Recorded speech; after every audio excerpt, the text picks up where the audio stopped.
పదే పదే కేసీఆర్ వస్తలేడు బయటికి, కేసీఆర్ అసెంబ్లీకి వస్తలేడు, మాట్లాడతలేడు అని చెప్పేసి అంటా ఉన్నారు.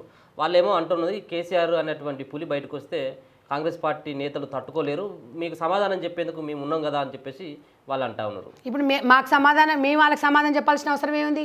పులి ఎవడు? పులి లేదు, ఇంతకుముందు తిరగలేదా జలాల పులి? ఒక మాట, పులి అనే వ్యక్తి ఎప్పుడు కనిపించలేదా? తప్పించుకొని తిరుగుతుంది. అన్ని అవి దొంగ అన్ని తినిపోయింది, అవి మొత్తం కుట్టకట్ట అంటుంది లోపల. బయటకు వస్తే నన్ను ఏడాది అవుతారు అని చెప్పేసి అంటాడు. ఏదో మేకపోతే గంభీరం లాగా పులి వస్తుంది, బాహుబలి ఇంకెప్పుడు వస్తుంది?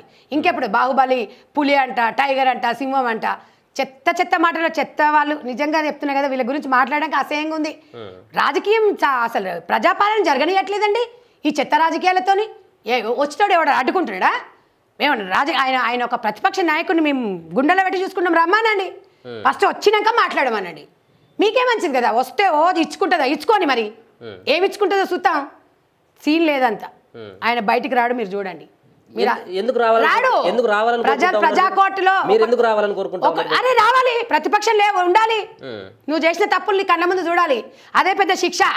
నువ్వేం చేసినావు, నువ్వు గతంలో ఏం చేసినావు, నీ కుటుంబం ఏం చేసి ప్రజల పక్షాన నిలదీయాలి.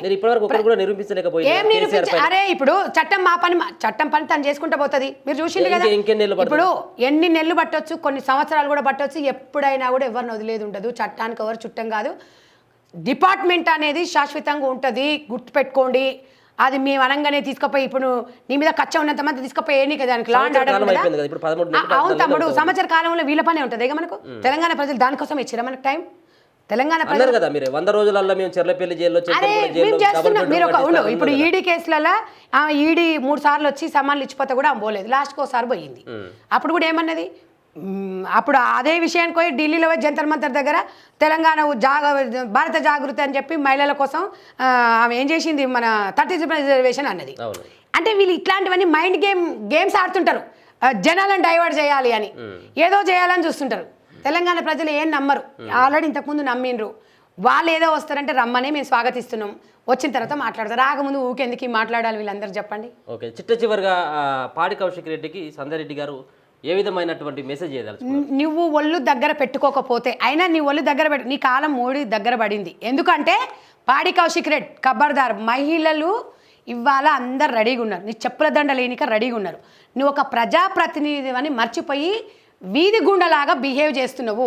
ఈ విషయం మీ అమ్మని అడుగు, మీ భార్యను అడుగు, నీ అక్కని అడుగు, నీ చెల్లెని అడుగు, నీ బిడ్డను అడుగు. నేను చేసేది కరెక్టేనా అనేది మీ వాళ్ళని అడిగి, నువ్వు షబాజ్ బిడ్డ నువ్వు బాగా చేసినావు అని మీ అమ్మ కితాబిస్తే నీకు నేను శిరస్సు వంచి నమస్కరిస్తా. నీ అమ్మ కాదు, నీ తండ్రి కాదు, నీ చుట్టుపక్కల మీద ఊస్తున్నారు, అది చూసుకో. రాజకీయ విలువలతో ఈ అవకాశం అనేది అందరికీ రాదు. హుజూర్నగర్లో ఇన్ని వేల మంది ఉంటే నీకు అవకాశం వచ్చిందంటే గాడ్ ఈజ్ గ్రేట్. ఆ గాడును కూడా తుంగలో తొక్కేసి నేనే నియంత పాలన పోయే రోజుల దగ్గరకు వస్తే ఇట్లనే ఉంటుంది, ఆరిపోయే దీపానికి వెలుగు ఎక్కువ. ఓకే, సో ఇది సంధ్యారెడ్డి గారు అయితే మాత్రం తీవ్రంగా హెచ్చరిస్తూ ఉన్నారు.